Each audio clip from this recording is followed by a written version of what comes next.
Eu tenho depressão bipolar tipo 2. Então, é uma doença que é muito difícil de lidar, cara. Muito difícil, assim.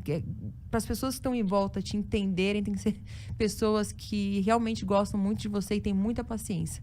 Por que tipo 2? Eu Como queria que entender funciona exatamente. isso? É porque a bipolaridade tem níveis, né, de euforia e você pode passar muito tempo muito alegre ou muito depressiva. Eu descobri que eu tinha essa depressão bipolar. Depressão eu descobri há uns 4 anos, mais ou menos. Eu comecei a ficar muito para baixo, dormia muito, não queria sair da cama. Isso com 20, eu tenho 29, com 24 eu comecei a perceber que eu era muito explosiva também, muito explosiva. Tudo me irritava, tudo me irritava. As pessoas me irritavam. Às vezes no dia eu estava feliz, no mesmo dia eu ficava feliz e triste umas 20 vezes. Só que eu achava que aquilo era da minha idade. Só que eu comecei a perceber que falei, cara, isso é uma doença. Até então, não era muito falado isso. Eu nem tinha acesso, não sabia o que era. E aí, com o tempo, as pessoas me falaram, poxa, depressão já sabia. Pô, você não é bipolar? Você não é bipolar? Eu falei, será? Eu falei, não sei. Aí eu comecei a pesquisar, a ler, tal. Aí, com 25, foi minha primeira consulta no psiquiatra. Que eu até falava, na época eu achava que psiquiatra era de doido. Todo mundo tem um negócio assim, né? Quem vai pro psiquiatra é doido. Eu tinha esse negócio, eu não sou doida. Aí eu comecei a ver, eu falei, poxa vida, não tem nada a ver com psiquiatra, é coisa de doido. Pelo amor de Deus, eu preciso me tratar. Devia ter feito antes, Devia ter ido antes. Aí psicólogo pra mim não adiantava. Aí eu comecei a me consultar é legal que a gente tá indo, tipo, num lugar, né? A gente tá falando, assim, né, da TV, agora ótimo. de bipolaridade. Meu Deus, eu sou isso, loucura. Você não sabe, a gente conversou aqui na Semana dos Namorados, a gente recebeu vários casais. E veio a Sorvetão e o Conrado. E a gente fez o podcast inteiro com uma pergunta, que foi: como vocês se conheceram? 3 horas. Nossa, por eles quê? contarem, Sério? Porque Juro. a gente ia abrindo novos Porque eles assuntos. falavam porque assim, eu achei que então. era só história. Não, foram indo pra outros Não, campos. é que assim, eles iam, tipo... Então, porque daí a gente...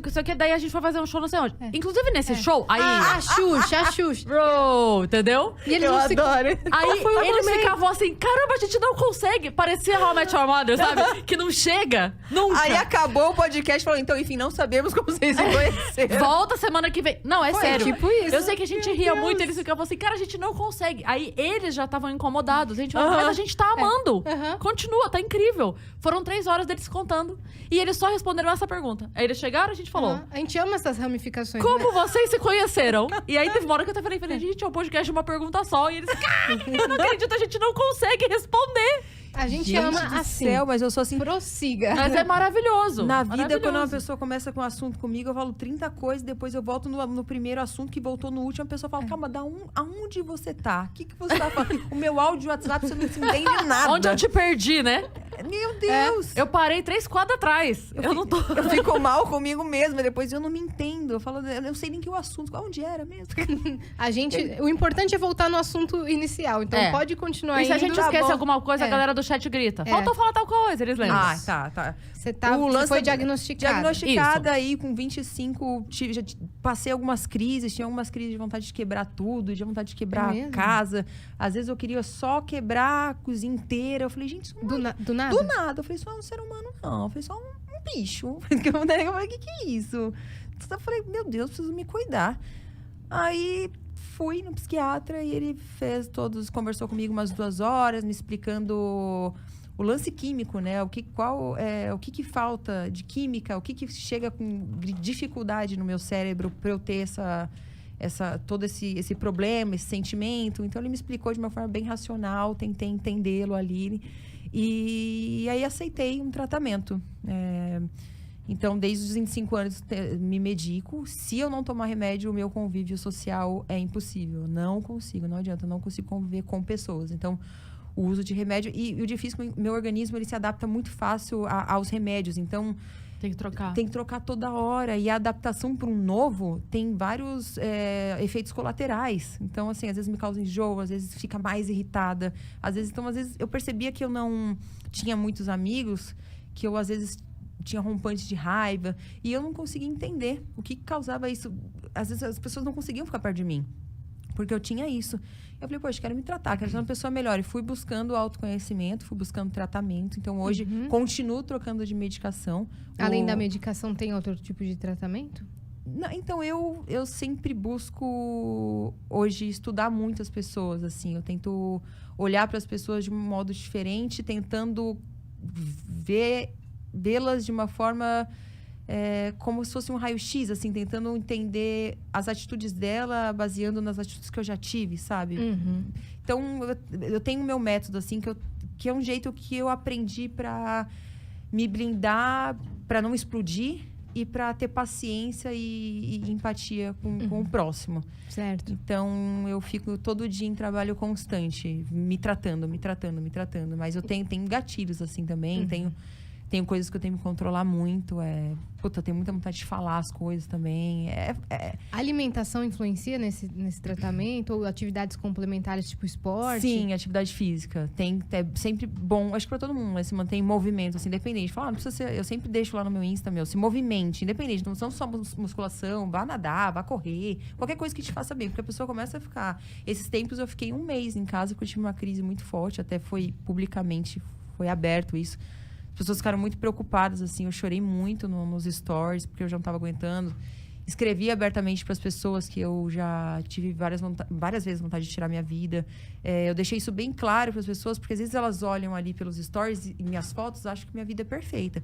Falam, nossa, ela é linda, ela é isso, eu tenho dinheiro. Assim, as pessoas criam uma visão de você que nem existe, assim, às vezes. Então, eu deixei aberto ali para as pessoas. Tem muita gente que em casa... se baseia, acha que a vida dela é uma merda, porque acha que a sua é boa demais, e fala, nossa, eu nunca vou ter uma vida igual a dela, olha a minha vida, que bosta. Aí fica se afundando. Se comparando e se afundando. Então, eu mostrei ali que eu sou uma pessoa normal, que eu choro, que eu brigo com a minha mãe, que eu tenho as minhas crises, que eu tenho uma doença, que eu me cuido, que eu tomo remédio, se eu não tomo, eu não consigo sair da cama. Eu sou uma pessoa de gente como a gente. E também deixar um alerta para quem tem isso, às vezes tem vergonha de expor, ou vergonha de se tratar. Isso faz todo sentido. As pessoas... Porque para quem precisa e tem vergonha de se assumir, ver alguém que ela admira, que fala abertamente disso, é como, né? É um alívio do tipo assim, cara, mas eu não preciso ter vergonha disso, eu não preciso ter vergonha de mim, eu posso dizer que eu sofro, eu posso dizer que eu choro. Então, para quem tá do outro lado, faz muita diferença. Eu acho que sempre quando a gente mostra uma fraqueza, eu acho que isso dá muita força para as pessoas também terem coragem de falar, eu posso fazer também. Como há muito tempo esse lance do abuso, né, que eram feitos com as mulheres, que ocorria, muitas mulheres ficavam muito caladas, elas tinham vergonha, elas sofriam um abuso físico, mental, qualquer tipo. E elas sentiam vergonha de expor. Eu acho que hoje tanta mulher grande da mídia colocando que foi abusada quando pequena, conseguindo colocar para fora, eu acho que a galera que tá vindo aí, eu acho que tá com um pouco menos medo de expor. Eu acho isso muito legal. E encoraja outras mulheres a denunciarem, sim. Sair dessa situação. É porque quando esse assunto não circula entre as mulheres que estão na mídia, a mulher que tá em casa, ela pensa assim, a vida dela é totalmente diferente da minha, como você disse, né? Então, se eu digo que eu sofri qualquer tipo de violência, psicológica ou física, eu estou me distanciando mais ainda daquela pessoa que tem a vida que eu quero viver. Sim. Então, se eu assumir que eu tenho este problema, eu tô mais distante ainda da vida perfeita daquela pessoa. Sim. Quando a pessoa vai e fala, não, eu passo por isso, ela fala, opa... Então, de repente, eu sou mais próxima dela do que eu pensava. Sim, de repente, não existe esse abismo que eu achava que tinha entre as nossas vidas. Eu reforço todo dia, deixo aqui, aproveitar aqui, muita gente escutando. Não se compare, não ache que a vida de ninguém é perfeita. Isso não existe. Não existe vida plena, plenitude.